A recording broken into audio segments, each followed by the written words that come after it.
Hello and welcome to Biz Daily. I'm Jon Jordan. So the news we're looking at today is some research from a company called Flurry. So Flurry is a mobile app analytical company. Basically they have their technology in lots of different apps, and they track kind of usage really of what's going on in apps. And this time every year they produce a report looking at the growth in a mobile app and game kind of usage over the past 12 months. So the interesting thing, or maybe not the surprising thing this year, is that across the entire mobile app sector, they saw growth of 58%. So that's compared 2015 to 2014 growth. Kind of, I guess, as we would have expected, this growth was kind of varied across different app categories. So personalisation was the biggest kind of growth area. That was up 300%. Maybe, you know, that's seen a big amount of growth because obviously it wasn't very big, I guess, in 2014. And kind of, if we kind of look down the other different kind of categories, so kind of news apps and entertainment apps kind of grew quite a lot, and productivity and utilities, and then you can go down the categories, they all kind of grew. But there was one category that kind of stood out, strikingly really stood out, as didn't grow at all, actually declined by 1%, and that category was games. So mobile games is the one category that Flurry's been kind of analysing, and it's I mean, minus 1% is obviously a decline, not a very big decline, but certainly didn't see any growth. So I guess the question is this an important trend? Is it just a kind of a weird kind of one-off? Is Flurry's numbers, are they any good anyway? So let's kind of recap a little bit. So at this time last year, Flurry did the report for 2014, and again, games were the slowest growing category. So they were still growing then, they grew 30%. So we can see this is a trend that's been happening over a number of years, that other app categories are growing much faster than games.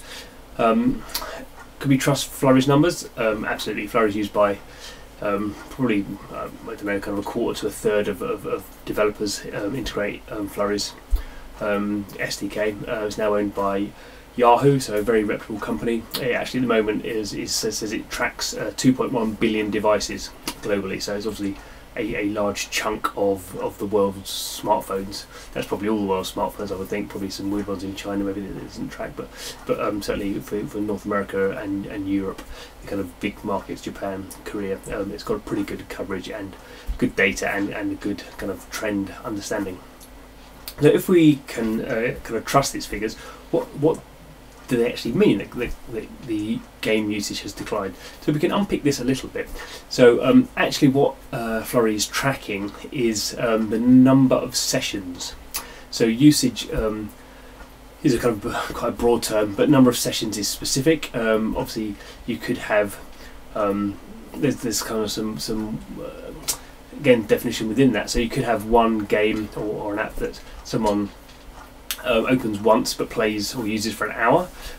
That's kind of the equivalent of someone opening an app or game 6 times a day and playing it 10 minutes. But it's still 60 minutes, however you want to chop it up, or one has 1 session and one has 10 sessions, or obviously you chop it up into 6 sessions of 10 minutes or whatever, whichever you want to do it. So to point out, Flurry is only looking here at session time, session frequency. So it could be some weird trend going on that people are not really playing any more games in terms of sessions, but they're playing for longer. Flurry's not kind of looking at time spent; it's just looking at that kind of frequency. But I think the one thing we can point out is that games grew was the quickest growing category. So when smartphones came in, when iPhones came in, and then quickly followed by Android, certainly backed by app stores, you know, gaming was the explosive category that grew much quicker. So kind of it's not a surprise that what we're seeing now is the growth within gaming, at least of session frequency, has dropped off. Now we mustn't get kind of apocalyptic about this. Doesn't mean that kind of the mobile games industry is over, or certainly we're not talking anything about how much people spend. We're not talking about the kind of financial size of the market. Here we're just talking about usage. But I think it is important for developers to realise this, that the kind of the easy days of growth, certainly in North America and the European market, is over now. And if we remember, 2014 was a year where maybe a lot of people who hadn't played mobile games before were playing games like Candy Crush, and still, games like Clash of Clans. Those games are still massive, big franchises, but in terms of the number of people playing them, are in decline now. So certainly something like Clash of Clans is still making a ton of money, but it's making more money out of less players now than it was a year ago.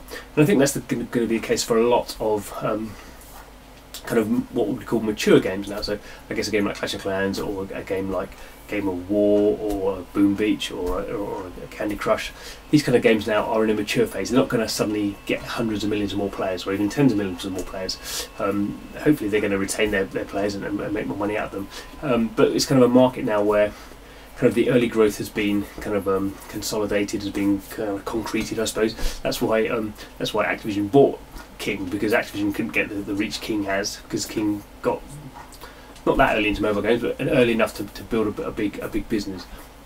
And so now the mobile game developers who are trying to kind of attract large audiences are going to have to be clever. They have to think clever about what type of games they're doing. That's why we're seeing a lot of people hooking up with brands. That's why we're seeing Kim Kardashian or Katy Perry or James Bond or Warcraft, in terms of some of the things kind of Blizzard's doing, or I guess most recently kind of Star Wars games. There's a lot of Star Wars games obviously going on because there's a big Star Wars film out.